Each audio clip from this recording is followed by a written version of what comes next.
Bonjour, shalom, je suis serviteur de Dieu Alan Rich. Dans cette vidéo, je vais répondre à des questions très importantes.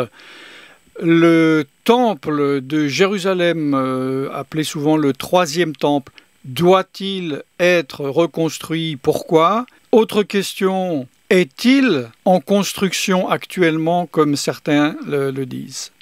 Pour illustrer ce que je vais dire dans cette vidéo, je vais mettre dans quelques minutes un extrait d'une vidéo que j'ai mis il y a quelques années sur tvyeshua.com, qui n'est pas en public, mais ceux qui vont sur cette TV connaissent bien, où je suis à Jérusalem devant l'Institut qui a préparé la construction du temple. Je ne vais pas parler du sujet « Est-ce que le temple n'est pas le temple spirituel puisque nous sommes le temple du Saint-Esprit, etc. » Si cela vous intéresse, j'en ai déjà parlé sur tvjésuschrist.com, mais faites-le moi savoir, je pourrais faire une vidéo où je vous expliquerai la différence entre le temple de l'Esprit de Dieu, l'Église universelle spirituelle, l'église locale, l'église, le bâtiment, la congrégation, l'assemblée, etc., etc. Est-ce que le temple a commencé à être construit, comme certains le disent, depuis plusieurs mois, un peu moins de 3 ans? Non. Ceci est une fausse information. J'étais en Israël à l'époque, à Jérusalem d'ailleurs. Il y a eu simplement un reenactment, un exemple de fait à l'extérieur de la vieille Jérusalem, où des personnes ont montré comment à l'époque les choses se faisaient dans la cour du temple. Et il y a eu des photos et évidemment des fausses informations. Et les personnes qui n'obéissent pas, qui résistent au Saint-Esprit, évidemment, ont cru les esprits de mensonge des réseaux sociaux. Nous savons donc que dans le passé, il y a eu déjà 2 temples. À l'époque de Yeshua, Jésus, il y a 2000 ans, le 2e temple était en place. Yeshua lui-même, Jésus, allait dans ce temple. Et selon les prophéties de Jésus, le temple a été détruit par les Romains en l'an 70-70 de notre ère. Faut-il qu'il y ait un nouveau temple et pourquoi? Oui, il le faut. Pourquoi? Parce que les prophéties disent qu'il y aura un antéchrist ou un antichrist, j'en ai parlé la différence dans une autre vidéo, antéchrist et antichrist, qui va devoir s'asseoir dans le temple de Dieu à Jérusalem. Alors, il y a certaines doctrines chrétiennes qui souvent théorisent tout, disent que les choses qui sont écrites par rapport à la suite des temps, tout est dans le symbole. Moi, je n'y crois pas. Je crois que cela est réel, que l'Antéchrist est une personne, que son alliance qu'il fera et qu'il rompra est réelle, et que un temple sera construit. Sinon, la prophétie qui dit qu'il va s'asseoir dans le temple ne pourra pas s'accomplir. Il y a d'ailleurs la description de ce temple dans le livre du prophète Ézéchiel. Il y aura également, je ne vais pas développer dans cette vidéo, un temple pendant le millénium. À savoir si ça sera le même temple où l'Antéchrist est assis, ou s'il y aura un 4e temple de reconstruit, c'est encore un autre sujet.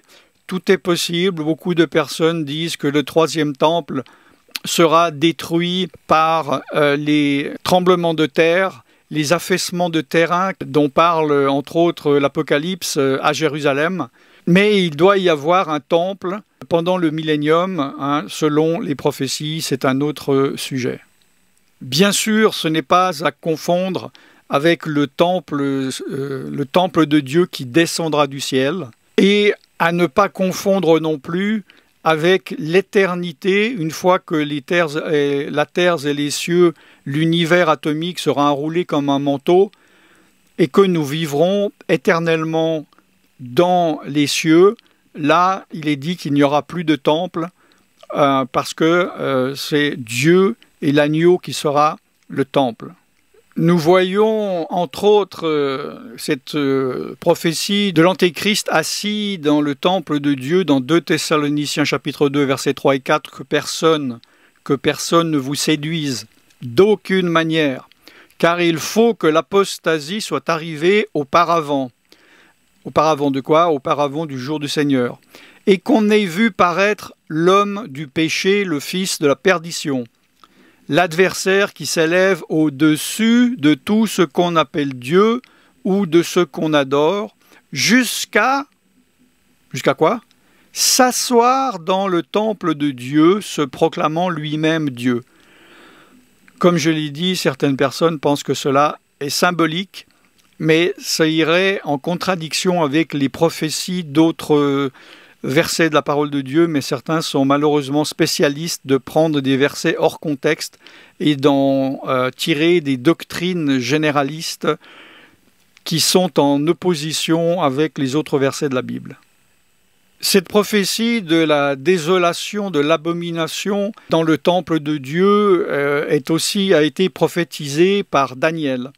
Et à peu près 200 ans avant notre ère, que Yeshua naisse, que Jésus naisse, il y avait également les Grecs qui ont envahi le temple, qui ont fait cesser les sacrifices journaliers, qui ont sacrifié des porcs, qui ont mis la statue de Zeus à la place de l'Arc de l'Alliance, etc., etc. Et certains disent que cette prophétie s'est donc accomplie. Mais il ne faut pas oublier que Paul l'a réitéré, même Yeshua, Jésus, nous voyons ça dans Matthieu 24, 15, « Lorsque vous verrez l'abomination de la désolation dont a parlé le prophète Daniel établi en lieu saint, que celui qui lit fasse attention. » Donc Yeshua parle de l'abomination de la désolation de Daniel 200 ans après que le temple ait été rendu impur par les Grecs. D'ailleurs, il a été ensuite rendu pur à nouveau et Yeshua y a été, et ainsi que tous les apôtres et les disciples. Je vous laisse voir donc cet extrait de vidéo que vous pouvez voir en entier sur tvyeshua.com. Excusez pour le son, à l'époque j'avais un problème avec le micro, il y avait du vent, donc prêtez bien l'oreille. Pour les puristes, apparemment que ça dérange au niveau vidéo, et elle bouge aussi un peu. Comprenez que l'important est le contenu plus que le contenant. Je vous laisse regarder et je reviens par la suite. J'aimerais vous parler de l'Institut du Temple qui se trouve derrière moi. J'en ai parlé plusieurs fois, des personnes m'ont posé des questions.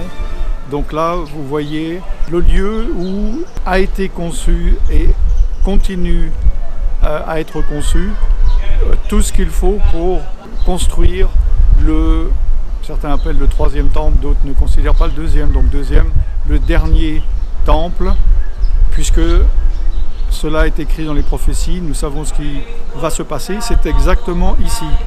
Alors, vous voyez, derrière moi, regardez, là je vais me tourner. Que voyez-vous juste derrière moi? La mosquée sur le mont du Temple, appelée l'esplanade du Temple, mais par les médias occidentaux évidemment et par les musulmans, l'esplanade des mosquées. Je vous montre ça pour vous montrer la distance. Là on descend les escaliers, on en a pour 2 minutes et nous sommes au mur occidental et donc nous avons l'esplanade du temple, nous sommes juste à côté.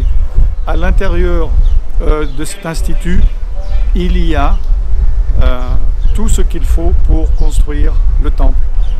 Il y a en détail les habits des prêtres, de 40 je crois, grands prêtres, des Kohenim, qui sont à la mesure exacte, déjà taillés à la mesure de grands prêtres qui évidemment sont en vie actuellement. S'il y en a qui décèdent, ils vont le remplacer et refaire des habits à sa taille. il y a tous les instruments, il y a les instruments à cordes, les trompettes décrites dans la parole de Dieu, tous les ustensiles qu'il faut pour pouvoir pratiquer à nouveau les sacrifices dans le temple, car nous savons que selon les prophéties, cela va se passer. Pendant 3 ans et demi, il y aura les sacrifices qui vont recommencer à Jérusalem. Il y a même l'autel provisoire que j'ai pu voir, j'ai même touché, on n'a pas le droit normalement, mais je voulais le toucher, qui sera utilisé parce que la construction du temple prendra à peu près 2 ans. Tout est prêt, mais ce qu'ils veulent, c'est que le jour où ils ont le feu vert, le jour où ils ont le feu vert, ils veulent le premier soir faire un premier sacrifice.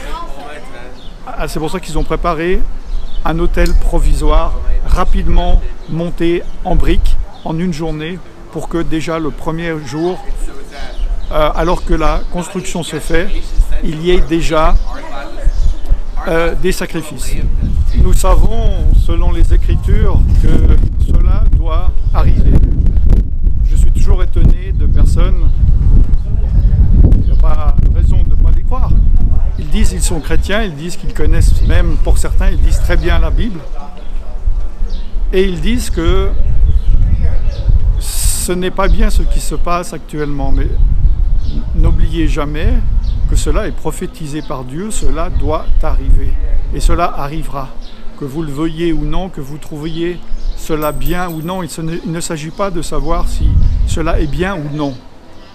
Il s'agit de savoir si cela vient de Dieu ou non, si cela va se passer ou non, si cela a été prophétisé ou non.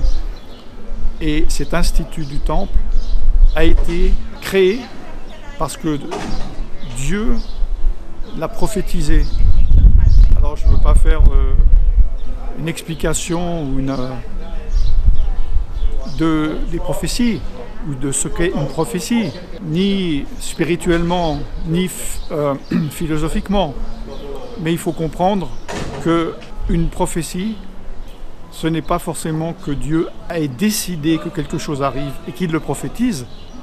Cela existe, évidemment, mais il y a des prophéties depuis la création de l'univers où l'on peut dire, ce n'est pas parce que Dieu l'a voulu, mais Dieu savait comment les choses allaient se passer et il a expliqué ce qui se passerait. Donc cela doit se passer. En fait, cela démontre que la Bible est la parole de Dieu et ce qui a été prophétisé il y a 2500 ans est en train de s'accomplir sous nos yeux. C'est un miracle, c'est incroyable. C'est absolument incroyable. Il y a 70 ans, c'était inconcevable de penser que un jour, il y aurait quelqu'un comme moi maintenant, à Jérusalem, en sécurité, relative sécurité, en train de faire une vidéo devant, déjà à Jérusalem, mais devant un institut, l'Institut du Temple, qui a conçu le 3e, le 2e, et dernier en tout cas, temple, selon les prophéties. Vous ne vous en rendez peut-être pas compte, mais c'était déjà inconcevable de penser que l'État d'Israël, qu'un État d'Israël ou que les Juifs puissent revenir en Israël. C'était comme un espoir fou. Et maintenant, l'espoir fou pour les Juifs, en tout cas religieux, ils attendent, selon les prophéties, le Mashiach,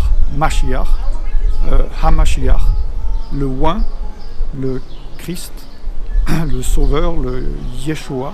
Et évidemment, nous savons ce qui va se passer. Ils vont se tromper tout d'abord, mais le vrai Sauveur, Yeshua de Nazareth, qui est déjà venu lors de sa première venue, va revenir dans toute sa gloire, dans les cieux. Et tous les yeux le verront. Et là, tout le monde reconnaîtra. Le monde entier, les païens, les musulmans, parce qu'il viendra dans la gloire de Dieu. Personne ne pourra, les animaux, tout le monde sera que c'est le Messie, il viendra mettre la paix sur la terre pendant 1000 ans. Ici, là où j'ai mes pieds. Et où viendra-t-il? Je vais me tourner. Malheureusement, ceux qui m'écoutent sur radiojésuschrist.com, c'est dommage. Si vous m'écoutez, regardez. Si vous me regardez sur tvjésuschrist.com, mais vous êtes loin de votre écran, là je me tourne simplement de nouveau.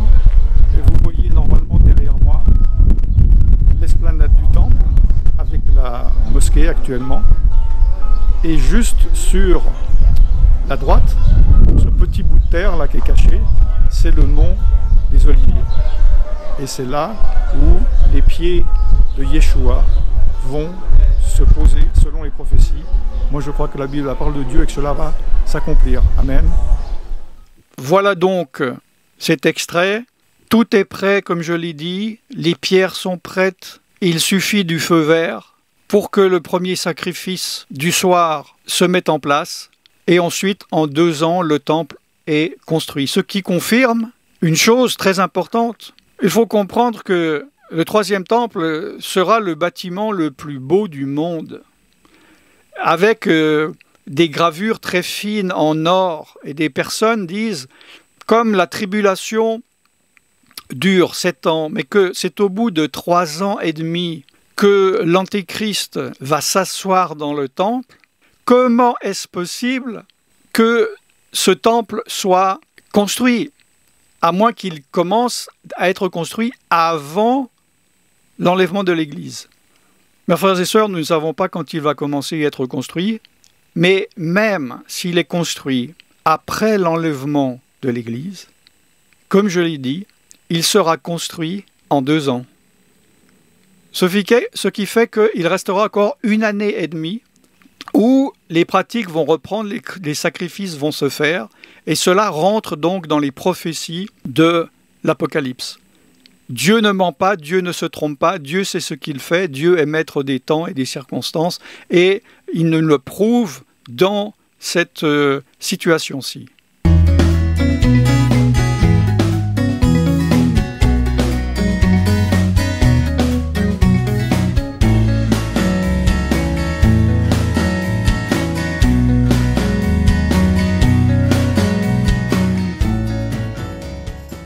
Je suis serviteur de Dieu Alan Rich et je vous bénis dans le nom tout-puissant de Yeshua, Jésus en français. Shalom.